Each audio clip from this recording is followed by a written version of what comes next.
Hello and welcome to round 5 of Global Conversations Behind the Stage. I am Ellen Fitzgerald, Communications Manager at the Dance Data Project, here with our founder and president, Liza Eintema.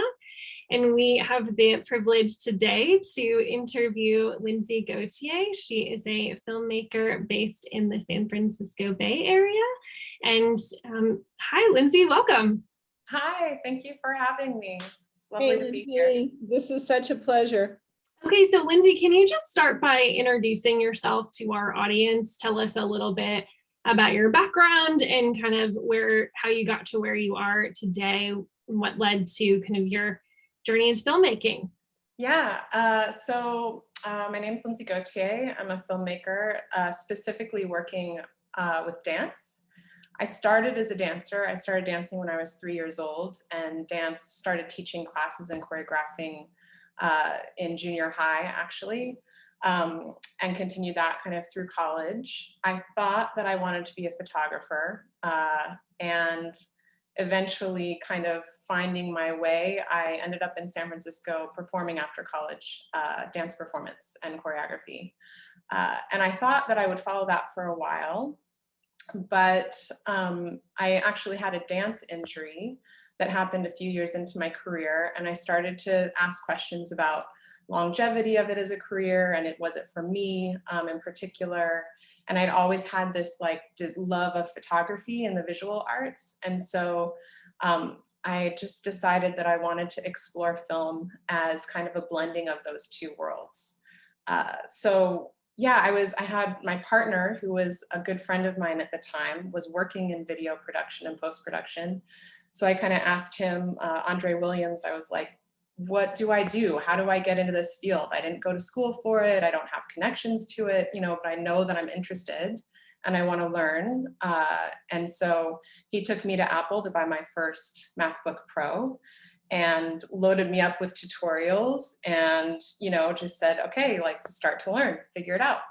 And he's been basically mentoring me ever since then. So I started really knowing nothing about film production or film editing, but just having a really big curiosity for it. In high school, I worked at the theater on the side. I was never in drama.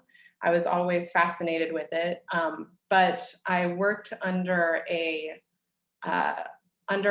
theater director who would make music using a nonlinear editing program. And one of the times for one of the dances I was creating, I asked him if I could create something using sound effects and blending two songs together. And I was in love with that editing program. I was like, how do I get this at home? And it was like, well, of course, it was expensive. You needed an expensive computer, didn't have access to it. But so when I finally came back to learn video editing, I was like, oh, this is that thing that I loved so much before. It's like the same process. So I immediately kind of fell in love with post-production.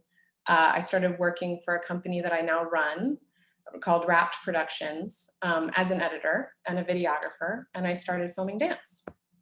So that's kind of where it all began. My career has been totally kind of a base of curiosity and following that and seeing where it led. Not really I knew what I was going to do and I went to certain school for it and all of that. It's just been a building upon experience and having people in my life who supported that and helped to mentor me.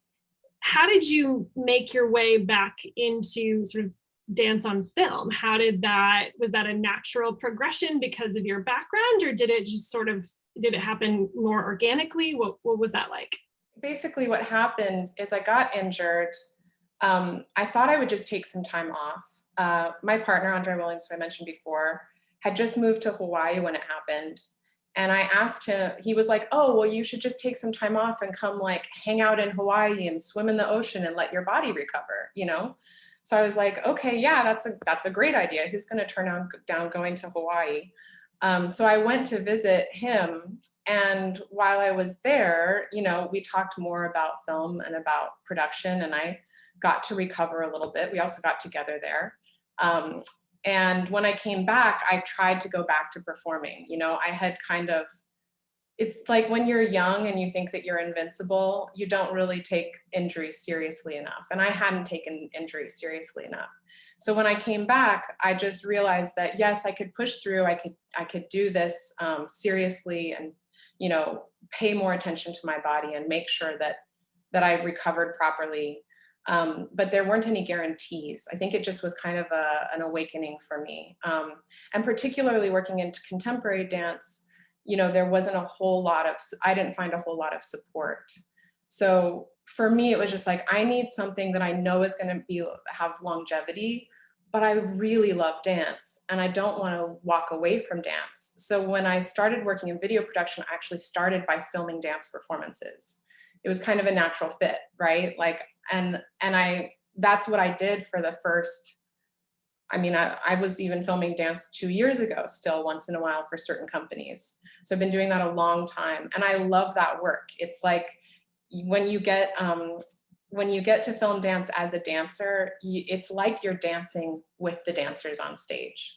You don't know what's going to happen because you haven't seen the performance before, but your job is to kind of make the camera disappear, capture its essence, capture the movement, and you have to be moving and improvising with the dancers at all times. So for me, they were very connected. And editing was like choreography. I got to take things that didn't go together. I edit the dance film festivals, the San Francisco Dance Film Festival's trailer every year. And they get like 300 submissions a year. I think this year it's even more because of the pandemic. And, they whittle it down. Maybe it's 100, 150 films. And I have to take all those different films with all those different types of dance, different ways of being filmed, different color, different tempo, and make it into one 60-second piece, right? And it's choreography. Like, you're just taking the pieces and reconforming them together through rhythm and time and connecting movement. And so it feels like I'm still dancing in a way, even though it's not something that I'm performing with my body. And then in terms of getting into film, it was kind of a natural progression by working still in the dance community, by learning video skills and video editing. I was developing my skill set that could support dance film. And so in 2013, Judy Flannery hired me at San Francisco Dance Film Festival to produce their project called The Collaboratory, which was a brand new project that had never been done before. It was kind of her vision. She saw that there was really great film happening in San Francisco, and there was really amazing dance happening in San Francisco, and we weren't connecting the two together. Those communities were really disparate. And so she needed somebody who could kind of creatively produce this thing, bring everyone together. And we did 3 films all at the same time at the same location over 3 days. In 2013, made 3 dance films, and with people who didn't know each other. So a choreographer got picked, a filmmaker got picked, they got paired together, and they had a week to make a dance film. And I produced those, and I did that for 8 years. And that's probably being mentored by Judy Flannery, being on set and producing, trial by fire, learning in the moment, in the trenches, really getting a lot of lessons that I couldn't have gotten any other way.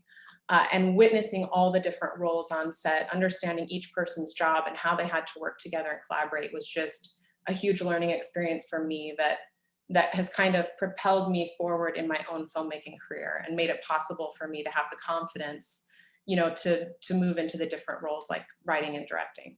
Has your career been 100% in dance, or have you branched out to other performing arts, commercials, anything else? Yeah, absolutely. So it's all been kind of in tandem. So like I was started as an editor videographer, then I moved into filming for dance film and producing for dance film. And then eventually from that, I went into directing. And all the while, so the company that I now run was started by Austin Forbord, who got a grant to make a documentary about dance in the Bay Area. And so he was able to buy cameras, and then for this documentary, he started filming dance performances and realized he was good at it. So then he just kind of continued that. And that's when I got hired by him, was when he was starting his second documentary. And he eventually left the company and I took over running it. And at that point, I really, it's very difficult to sustain a company that's working in the nonprofit dance world because you can't ever raise your prices. You need to do things at low cost so that people can afford the services. And so I really started to develop the filmmaking side of the business, commercial filmmaking work, documentary storytelling for arts organizations and educational organizations and that kind of thing. We had kind of started to do that before he left, but I kind of pushed us farther in that direction so that we could support the dance work, be able to make dance films, be able to capture dance for dance companies, but also do some of the other work. So yeah, I've moved into that, and I'm now trying to move into narrative work. That's my next hurdle. Yeah, I'm going to ask you a little bit about that, but essentially you're a CEO now. You're the boss, right? Talk about that progression as well. Again, trial by fire. When you want, basically we had the choice when Austin left the company to either keep it going and it would be on my shoulders, or to let it go. And I really thought about that decision. I very much thought about maybe I just go it on my own and, you know, I can follow my creative aspirations. Because at that point I was working a lot and I wasn't making my own work. I was really supporting other artists' work a lot of the time. And so I really had to think about that. But in reality, I wanted to continue to support my community because it's a very vast dance community in San Francisco, and the services that we were providing were really important to people. And I knew that if I could keep it going and I could train other people underneath me to kind of step into my role and be able to document and edit dance, that we could keep those services available, and that maybe that foundation could support the creative work that I wanted to do going forward. And so that's why I made the decision to stay and keep running Rapt Productions, and why I'm still doing it today. But it's actually been a gift, right? It wasn't just like a sacrifice or something. Like it definitely has supported me in being able to follow my own aspirations. What's the division of labor? And it may change year to year and day to day. And have you found it as interesting and exhilarating and fun, but also challenging to run a team as I have? Because I'm learning as I go, right? And our organization keeps expanding. And my thought every morning when I wake up is I have to make sure everybody has a meaningful experience. I can't overload folks, right? I feel very blessed all along the way. So I couldn't have designed how things have played out for me over time. You know, initially, I think as I started to shift my attention into the for-profit work to support the not-for-profit work, it was really about developing a team that could then step into my shoes and do the videography for dance companies and do the editing for dance companies. And that meant having support underneath me. So I had a project manager, Genevieve Hand, who's worked for me for a number of years, who really held that together with me. So it wasn't just me, right? It was having the support that I needed, and then working together. So when she needed support from me, I was present, right? But she was kind of heading the team underneath us. And then when I needed support from her, I could have that as well. So we really tried to support each other moving together. And that allowed me to kind of leap into new territory that I hadn't been in before, right? But to know that the rest was going to be taken care of. So I think that's really important, is just finding the right people that you're working with, that you know you can trust, and that are going to do things well, and that are excited to learn and to keep making things better. She's now getting her MBA. She's almost finished with it. So she's going to launch into her own adventures soon. But I think that's a lot of it, right? And so I would say it was a strange transition over time that was kind of always moving like this. Like sometimes it was more that I was doing the nonprofit stuff, and sometimes it was more that I was doing the commercial, and it just depended on what work was coming in and you know where the need was at the time. Since the pandemic, it's completely shifted. I mean, 100% shifted. We are no longer documenting dance performances, or haven't been for the last year and a half. And we were lucky to, you know, get support to kind of make it through that transition. But as soon as October hit, we got hit nonstop. I haven't taken a break since October. Every dance company and choreographer realized that there was not going to be any live performing anytime soon. And, you know, this argument that I've been making to companies for years of like, you should make a dance film. It will help you, you know, promote your work and get more touring and represent your company. But of course, you know, it takes all their resources and time just to make a live performance happen. How are they on top of that going to fund and put the energy towards a dance film? It didn't make sense for a lot of them. But once October hit, everyone realized, oh, we need to do it now. So I got inundated. You know, some projects I passed on to other filmmakers who I knew were also wonderful. And I tried to take on the projects that I had the capacity for. That break that we had at the very beginning was actually really good for me because I've been trying to write my own script, a feature film idea that won't leave me alone, that's been in the back of my head for a while. And it gave me some downtime to actually just focus on that. So all along the way, changes and morphing, and this is drawing more attention and that is drawing more attention has happened. And so I've just kind of tried to go with the flow and carve out as much as I can towards my own creative path, which has been harder at times than you would think. I think I can definitely get bogged down with what's needed. I'm interested in if you feel that dance filmmaking is different than commercial or other art forms, and if so, how so? You know, I think there's a lot of similarities. I mean, filmmaking is filmmaking, right? Like how light plays on film, you know, framing, color, you know, color theory, all of those things apply. I think what's unique and important to think about with dance, for me, is that the camera can become another dancer. So you can really play with how the choreography of the camera interacts with the choreography of the movement, which is something that I just really love. It's just something that's a little bit different. Of course, there's choreography of the camera in filmmaking.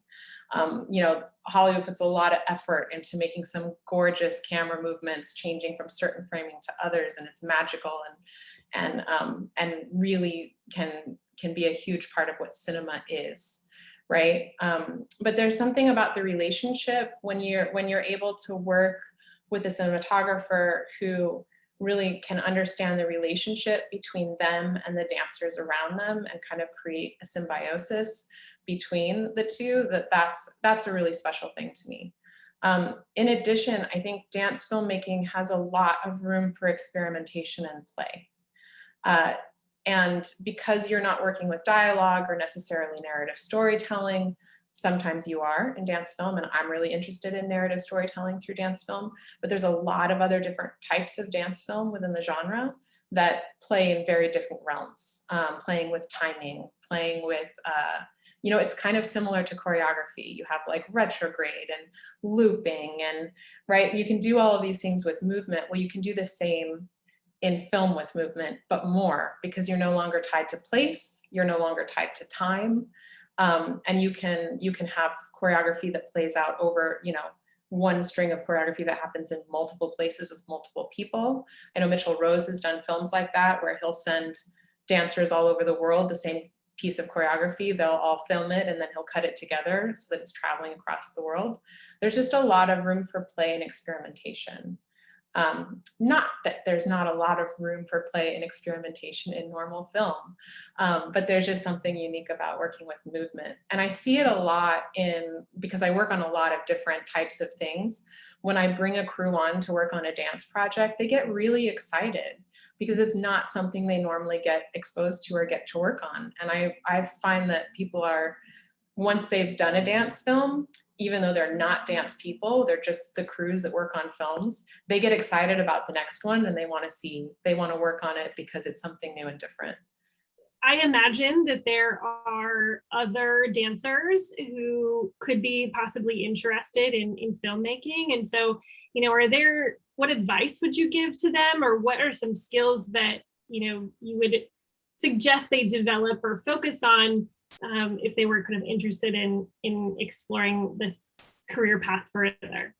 Yeah, it's a great question. So when the pandemic happened, the other thing that happened beyond people asking to make dance films, like once we all realized that was going to be our only pathway forward in sharing our work, was that I also got a lot of requests to teach. So I had only ever taught dance. I had never taught filmmaking before. And when the pandemic hit, I had actually already started one course. So with Cal State East Bay had invited me to do kind of a workshop series within their class that they had for their students, because they were already thinking about dance and film as something that they should expose their students to. And I loved it.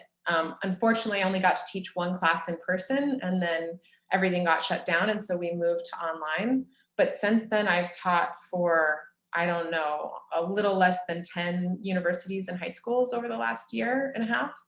And so I've been developing content to teach to young dancers who are interested in learning video skills and film skills to promote their work and to incorporate into their dance practice. And I just think it's super important. So like, I was always a proponent of giving dancers in college business experience, because as soon as you come out of school, it's like you need those skills to be able to create your career. You are an independent contractor. You do have to look out for your own interests and your own business. You know, that's just really important skills. And I would love to see that become part of dance programs. Filmmaking is also something I think should become part of dance programs, because I think media is how we connect with the world right now. And there's so much benefit to being able to share your work with larger audiences. Beyond just like, you know, people knowing about you, it can lead to getting more work. It can lead to being able to tour to more places.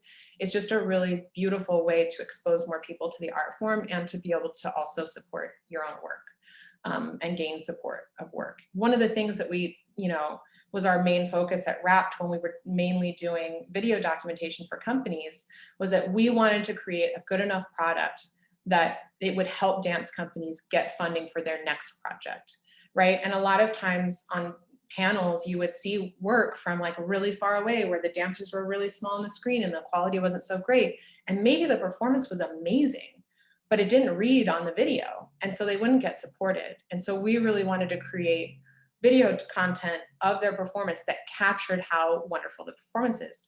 That is not easy with one camera, right, during a performance. It's not the same as a dance film where you can change angles and get the best take. It's just one camera at a performance. So we really worked on perfecting that to make it the best possible. So when I moved into dance film, it was like, oh, now I have all these possibilities. I'm not stuck in one place, you know, zooming around. I can actually move the camera here. I can choreograph the camera up the body. I can, you know, change the time or location. I can loop something the same way we would in choreography. There was a lot more play involved. So in terms of young people who want to get into it, I say, yes, try it. There are plenty of different roles to fall into based upon what your curiosities are and your personality type and what you're good at. A film set is composed of so many different people that are all required to make the thing happen. And so if you have interest in it, it is very tied to the same things that make you interested in dance. And there's probably a place for you in it somewhere. And my biggest, you know, recommendation would be to link up with film groups in your local area and volunteer to be a PA on set. Just get on set, witness it, support it, and see, you know, as you watch, you'll start to figure out, oh, I wish I was that person doing that job. You know, like that looks really cool. Maybe you get to try it out. You know, I think my first PA job, they put me on script supervisor like one day in, and I was like in charge of making sure that, you know, how everything was lined up and did we get it and where was the hair and the whole thing. And I was like, oh, this detail-oriented thing is cool, but like, what's that person doing over there? They're like running the show, you know, that's cool too. So I think it's just about, for me, it's all been about real world experience and learning from real world experience. So anytime you can volunteer to be present and watch it happen, it'll either speak to you or it won't. And then you just follow that. Where have you felt sort of most supported in your work? And did that support change or impact how you viewed a particular project? Yeah, it's funny because I almost wanted to follow up what I just said with something else and you just linked to it. So the other thing I think is really important is mentorship. So finding people who are doing the thing that you want to do or know about the thing that you want to do who are willing to share their knowledge with you. And that's been a huge part of my career, right? I have a partner who worked in film, who's a film buff, who knows and loves film, right? And the moment I said I was interested in it, was like super excited to share everything he knew with me. My first PA job, he's like, okay, this is what you have to think about. This is, you know, this is how you behave on set. Like having somebody in your corner who knows is just, you know, so important. And when I started working on the collaboratory, which I told you is the project that's probably taught me the most of any projects that I've worked on in my career, I had a mentor, Judy Flannery, who had worked on Cosmos and great performances and was like, you know, I mean, she was just such an incredible role model and had so much wealth of experience and was so willing to share that and support. So I don't think I could have been as successful working on the collaboratory if it hadn't been under her vision and her leadership. And her ability to allow me to step into it and take over, right? She didn't micromanage. She wasn't, you know, like controlling anyway. She was really sharing and then giving me the reins and saying, you go, and I'm here if you have a question, you know, like, and so I think that's really important. And at this point now I'm stepping into writing, directing, and I have a friend who I just co-produced a bunch of dance films with, and who's also not really producing, but stepped into that during the pandemic because that's what was needed. She's directing. And so having her friendship and us to being able to share and talk about our experience, you know, she's been writing and directing longer than I have. I'm kind of stepping into it anew and a little bit terrified about it, but also really wanting to do it. So to have a friend who's already been through the beginning of that process to call on and ask for support is huge. I just don't think I don't know how you do it without that. So I think mentorship is really, really important. I believe you said, I've got a story that just won't leave me alone. And that sounds like a writer to me. So tell us more about that. You know, it's funny. I've been talking about wanting to make my own work for a really long time. I make a lot of work that is kind of helping other people create their visions and bring them to reality. And of course, I put my own creative stamp on everything that I do, but they haven't been generated from me necessarily. And I had a lot of bad feelings about not having done that, and also not knowing what I would do. Like, well, what's this, you know, why do I need to tell a story? What story do I need to tell? So when this idea came, it was kind of like a light bulb moment. It's funny because my partner has ideas all the time. He has an overactive imagination and ideas come so easy. And I am not that. Like, for me to have an idea, I'm like, oh, I had an idea. But this one is actually really, yeah, it's one of those ones that just won't go away. It keeps nagging. And it started to emerge in multiple forms. So, so there's a feature idea that I have that I'm working on, a story, but now there's a smaller version of that that I think is going to help me kind of stepping stone my way there. And that's a project that I'm doing with Fog Beast, a local Bay Area dance theater group, two friends of mine who I've known for a long time and used to dance with, Melissa Estrella and Andrew Ward. And they've done a lot of work around climate change and ecology. And Melissa is married to a climate scientist, and Andrew is also a landscape architect. And so we've been talking about how we want to blend science and art together. And for me, it's really about how art can be a meaning-making process that, when tied to science, can kind of make information more relatable, more meaningful to us, and hopefully more actionable. So we wrote a grant recently, a Creative Work Fund grant, to collaborate with LandPaths, which is a land stewardship program up in Northern California. They own a lot of land, they're buying land, they're teaching stewardship to young people up in the Northern Bay Area. And so we're going to collaborate with them and film a narrative story dance film on their property that's about a character who is having a first-time encounter with the wild. It's a little bit Alice in Wonderland. It's a journey story. It's a finding of oneself story. And that's kind of tied to the larger project that I have in mind. And I'm hoping will kind of help me find my way towards writing that script as well. So yeah, that's the current rendition, and it's the first time that I will write and direct something that's generated by me. So I'm very excited. We're going to flip it on its head for you. So we're going to turn you upside down mentally and ask you to give us a couple of juicy disaster stories and how you coped, what you did, because as we've been hearing, the answer is not throw up your hands and walk away, right? No, it's not. Yeah, okay. How do I talk about disaster stories? I mean, I know I had one serious learning moment on set during a collaboratory project. Collaboratory is like has all sorts of stories built into it. So you're taking choreographers and filmmakers who've never worked together before, you're pairing them together and giving them resources and freedom, which creates huge expectations for artists. They're like, oh, I have to make something amazing because this is going to like I have full control over this, you know, and I have resources and I can do it. But they're at the same time having to like meet and collaborate for the first time, which is really intense, and under a short timeline, which is even more. Every time I've done it, you know, I've realized that like I'm terrified to do something like that. Like I'm literally helping these creative people come together and do something that I myself have not felt brave enough to even imagine doing, right? So, but it's my job to help them and to help them navigate that. And so some of the things that have come up, you know, my biggest learning about that is that the partnership is really important, and you can't just throw two people together. You have to do a lot of research and a lot of interviewing and really make sure you're right about it.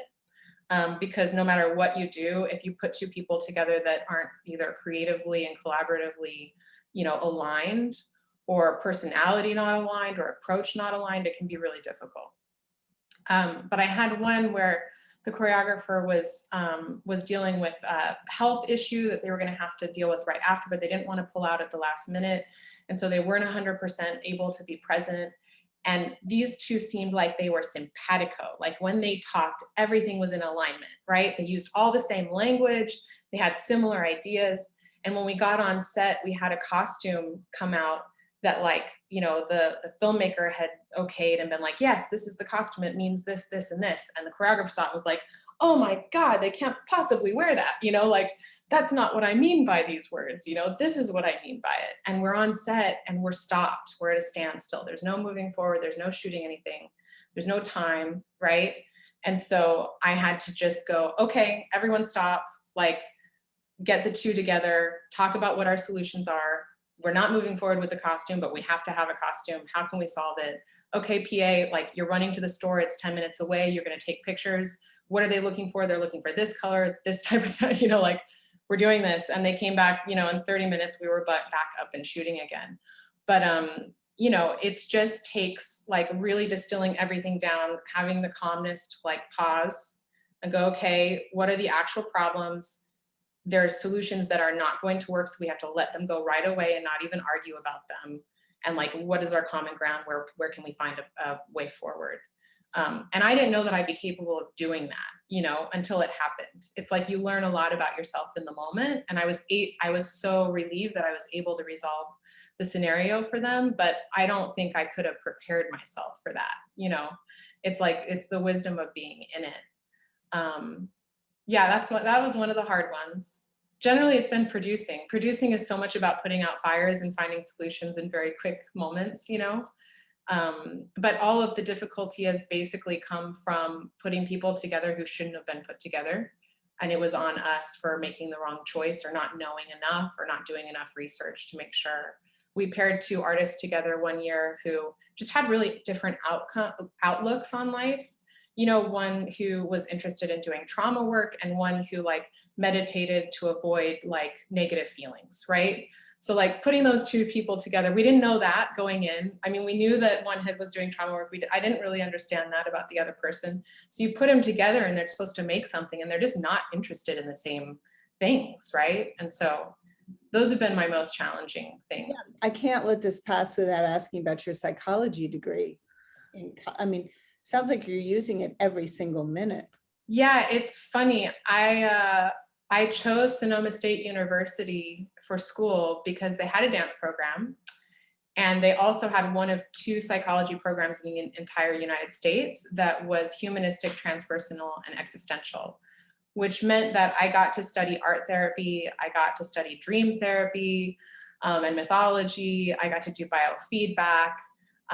We even had a dance therapy session with one dance therapist who came in. And so for me, it was like I was doing dance and doing psychology at the same time, but they were very tied together. And they're also very tied to storytelling and like what storytelling does for the impacting audience and shifting the way that we think about things. And that's what I'm interested in, right? I'm interested in making art that impacts people in a way that transforms. And so that's what my degree was about. I thought at the time I wanted to like do counseling for young adolescent girls because there was so many negative things happening, and growing up in America as a woman was really challenging for me in a lot of ways. And I thought, oh, maybe I can help girls, you know, through that adolescent process. But I soon realized, I think it was in my careers in psychology class, my senior year, we went through and each person picked a career in psychology and did all the research and brought someone in who worked in that and talked about what educational, you know, requirements there are and what it looks like to actually do that job in your life. And I realized in that class that I wasn't cut out for it. It just wasn't, I wasn't going to be able to do that work the way that some people are able to do that work. So I moved back into dance after that. But yeah, it infiltrates everything, I think. Yeah, which is kind of how my whole life has worked. Like everything kind of merges and has crossover. So you mentioned that in October, it was like boom, explosion of interest and need and business for you all. So I guess, can you talk a little bit more about that, and then sort of what you see as being, you mentioned that you had the foresight years ago to be like, we need to be doing, this needs to be a focus of organizations. And so what do you see that future looking like? I mean, it's so exciting, right? I mean, dancers and choreographers are so like perfectly positioned to move into film. There just needs to be education around it because it's very different. Right? Like, and that's been a process that I've been going through with people lately. It's like people that want to make a dance film, but they want to do it on a stage with stage lighting, right? And we have to have that educational process of being like, you can do that, but it won't look, you know, that idea that you have of what a film looks like takes different equipment. It takes a different process. It uses, you know, different crew with different skill sets. And so I think for me, it's exciting to start working in education because it allows me to kind of bring the education into the art making process. So it's not just, I want to make this and this is what I know and let's do it this way, but it's kind of collaboratory style where it's like, okay, well, great. You are director, you know how to choose costumes, how to design lighting to create a certain mood or feeling, right? But let's put you together with a filmmaker, whether it's me or someone else, who can help you turn that into something that is meant for film. And so there's been these hybrid projects that are like, I have this dance piece that was supposed to be on stage. Can we make it into a film? I did one recently with Janice Garrett for the ODC Theater Festival called Hunting Gathering. And, you know, we really embraced that the stage is where we had as a resource to film because they were supposed to be doing it in the theater as a festival. So let's embrace the stage. The choreography is already set. We think it will work well for a film. How can we elevate the filmmaking of it so that it doesn't just feel like a documentation, right? What can we do to make it special? And so that's what we did. And we still worked within very, you know, budget conscious, you know, confines. I had a gaffer who had built this rig for me. So this is cool. So some commercial bleeding into art making. I had worked on this project for a client that I can't say, who we had these models and we wanted the light to be changing around them, all close-up shots of like the face and the body. But I was like, oh, I want to make this thing where it's like 3 different colors. Maybe the background is a color and one side of the face is a color and there's another color, but I want it to move because they're not going to be moving a lot. So how can we give it more dynamic, you know, interest? So I had this gaffer who built this rig for me that would spin above the talent, and you could put these lights in it that would be changing colors and we could animate them with the light board. And so we were like spinning colors around the talent. And so I was like, oh, we have this piece where people are running into the circle and dancing and flying out and running in and replacing each other and flying out. And we're like, oh, let's light it so that one side is lit and one side is dark and it moves. So the light moves, the camera moves on a steady cam, and the dancers are moving in and out. And it's like one of my favorite things I filmed that was purely dance, right? It wasn't trying to tell, like, it wasn't a story moment. It was just, how can we use the theater that we're in, some lighting tricks to like do something interesting and new that we haven't seen before. So I feel like there's just a lot of room right now for choreographers to experiment and play, learn in a new realm, and then also create something that can help them promote their work. And I'm hoping that as we go back into the theater, that people start to incorporate it. I know it won't be the way that it is right now. I know that dance companies they want to be performing live. That is what they care about. That is what's important to them. And we want people in seats witnessing dance in person, because that experience is very different than watching a screen. But I hope that there's still some draw now to create a dance film once in a while that can help to promote that live performance work. Before we go, we always like to ask our interviewees about their upcoming projects or future things on the horizon that they're looking forward to. So is there anything you want to share, Lindsay, that you're working on? Yeah, I mean, the big thing I kind of already shared was Wild. We're going to be filming for 3 days in August to do a couple scenes of that for the San Francisco Dance Film Festival. They've commissioned just a short part of it, and then we will continue the longer piece, which will probably be between 10 and 15 minutes over the next year and a half. That'll be a narrative dance film with Fog Beast and collaborating with LandPaths. It's going to be really fun. I'm working with this incredible conceptual costume designer who is building us these creatures, half human, half animal beings, and we're really excited about that. And then I'm also about to direct a film with Project Bandaloop, centering around water in Boise, Idaho. So we're going to be filming that this month. I'm really excited. It's the first time I'll get to make or actually it's the second time I'll get to make a dance film with vertical dance. So I'm really excited about that collaboration. Wonderful. Well, we will look forward to seeing all of that come to fruition. And Lindsay Gauthier, it has been a true pleasure to really hear about your creative process and your journey into filmmaking. I am so fascinated by your career journey, and I have just had so much fun. So thank you so much for lending us your time and talking a little bit about your talents so that our audience can learn from you. We really appreciate it. Thank you so much for having me. Thanks, Lindsay.